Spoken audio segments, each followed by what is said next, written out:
Hello, and welcome to another episode of Practical Money Magic with me, your host, Audrey Heesch, your friendly money lady.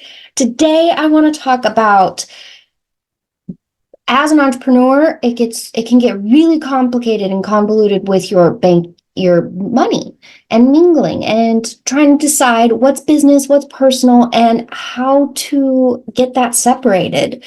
I want to genuinely say that there are a lot of really successful entrepreneurs who do struggle with keeping the separation of business and personal. So if you are struggling, no, you're not alone. These things are not taught. So it's not your fault. It is a vicious cycle out there because we aren't taught how to do these things and are just expected to know how to do them. So hold grace for yourself and know that separating your business and personal in your finances is very, very important. And that's the goal that I want to get you all to, because the reason you do that is so that you have very clear understanding of what is what, and you're then able to make the empowering decisions with your finances. Along with, in the event of an audit, if you are mingling those funds and it is all together, the audit risk is bigger. I don't know how to say that eloquently, evidently, but it gets a lot more messy and convoluted and sticky when there is that mingling. And we want you to have all your books in order and recorded accurately and separate so that you do know the difference and you aren't feeling like your business is running you, more like you're running your business. And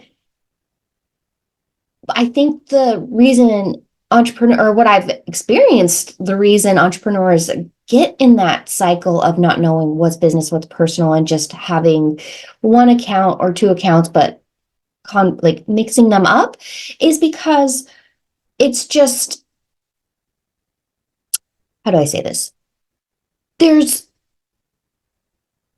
Our entire society teaches us how to be a W-2 employee, where you just get your paycheck and then you use it. But when you have your business, even when money's coming in, that's not necessarily your paycheck. So it gets confusing on how to separate that. Like, when is a good time to pull out your finances? When can I take money out for my personal? And when you don't know those questions or how to ask them or who to ask, that's when it becomes easier just to use whatever money is in whatever account. And it also, once you start doing that, the process to unlink them can feel overwhelming if you don't even know how to set that up to begin with. So again, I want to highlight that if you are struggling with this, know you are not alone. There are very successful, highly intelligent people who also struggle with this. And that's because we are not taught how to tackle this. And so don't make it feel like a failure on your part. It's not. Just know that you get the help you need and you deserve to untangle those, to set yourself up for success so you know that there is this clear line and that you are taken care of. And in the event of an audit, it won't be painful because you'll have everything in order, you'll have everything tracked and separated so that the auditor can't come into your personal life as well without cause. There won't be a cause there, so there would be no reason for them to get into your personal. If you give them a cause and open up that door, unfortunately, that is an open door.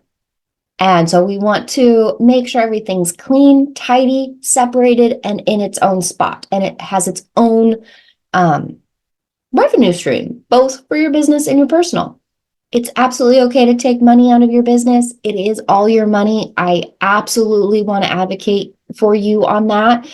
Don't let anyone shame you for how you are choosing to spend your money, as long as you are taking full responsibility for the ramifications of those choices. Don't let anyone shame you for them. And don't shame yourself. They were choices that you made and in the moment, and that's okay. All you can do is, where are you at right now and where do you want to go? It can absolutely, I don't want to diminish that. It can feel very overwhelming and unattainable to tackle everything. And you're just like, I don't even, got an email, sorry. It, man, evidently the squirrel is real today. One little thing. And I'm like, what was that?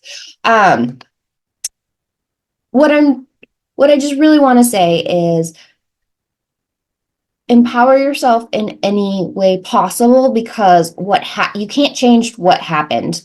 You can't. And so you can learn from that, but that doesn't mean anything about you. Your money is a complicated energy all in itself, and when you don't know how to even read it or understand it, that's when the breakdown happens, and it can feel heavy and confusing and overwhelming and sticky. And so when you do start to peel back those layers, it's going to feel scary, and everything in you is going to be like, probably like, alarm bells, don't do this, this is scary, it's going to cost too much, it's going to be too much, it's going to take too much of my time. And while, yes, your bookkeeping and untangling things does take time and effort, full stop, not going to diminish that. It does take effort on your part to come to the table, even with people who are really great at untangling things like myself. I still need my clients to come to the table and either give me the information to change accounts, or to, like, here's a list of for example, here's a list of all of the personal subscriptions that come out of your business account. These need taken, like, you need to physically go in to each of these accounts and change it to a personal card. While some clients, I have all that information and I do have that capability to change it for them. Most of the time, I don't, though, because it's all weird personal accounts and I don't necessarily want that, but I'm also understanding of where people are, and I'm willing to do that if I get logins and passwords and where they do want to change it to. But that also involves giving people your additional personal information. So be very leery of who you give that information to, and don't just blindly give that sort of personal information to people. I know I was like, hey, I do this. Very few people, and the people I do that with, I tell them, please don't do this with anyone else. Because it's not in your best interest. It is absolutely in your best interest to just take the 10-15 minutes to tackle that list and get in there and change all your accounts. While, yes, it is frustrating and very annoying most of the time, trying to figure out where in all of these accounts you change that information. Some accounts make it easier than others, but it is very important. And when you do that, you're able to get ahead, because you're also empowering yourself. You just took those steps to clear up your finances. You did that. So also give yourself that win. It's an easy win that is really important for you to come to the table and take that next win and tackle that next thing that might require a little bit more, because yes, it required a little bit more for you to come to the table and change all those accounts. We're entrepreneurs. There's going to be another time where it's going to require a little more, and for you to tackle it in the next phase. And it's just about baby steps, meeting yourself where you're at, being open and honest about where you are at and where you want to go, and your willingness and capability to tackle it in the in between. I really I've put together so many books done so many years of catch up with many industries, many humans. It's one of my fortes. I am really good at the catch up work, and because I enjoy it. And so I tend to attract the successful people that know that they want this handled, but they don't have the understanding to tackle it themselves. And that is absolutely okay. Again, our society has not taught us financial literacy to set you up for success, let alone business success with your money. And so that means it's a skill you need to learn. And you can get bookkeepers and accountants to tackle it tackle the majority of the accounting work. You don't have to do the accounting. No one's asking you to be a mini accountant at all, but there are things that do require you to come to the table. And over and over and over again, consistently, the thing that I hear once we get it all done, yeah, it kind of sucked for a hot minute. Well, not for me. I love this stuff, but generally for the entrepreneur whose responsibility this is, it's not a fun process. But once you get there, I always hear either that result, like whatever the result is, which tends to be why entrepreneurs avoid their finances, is because they're afraid of what the numbers are going to say. But I'd say a good 80% of the time, they say to me, that's not as bad as I thought it was going to be. Or two, they say, you make this bearable. Because, like I said, I love this stuff and I know how deep and dark and heavy not understanding your finances can be. And not knowing what your next step is. And you need that foundation, that structure to be able to take your steps to get to your end goal. And then it gets, because you don't know what your next step is, you then like all your little steps go like, okay, well, then we're just going to do what I'm doing right now. And that's human. So hold grace for yourself and know that separating your business and personal is so essential to your overall health of your business, overall health of your finances, and overall health of your mental health of knowing what's going on with your finances. Because it can be very heavy not knowing what is going on with your finances and feeling like it's running you instead of you running your business. And so that's why I'm on this mission to really empower yourself to take that next step, because I believe in you.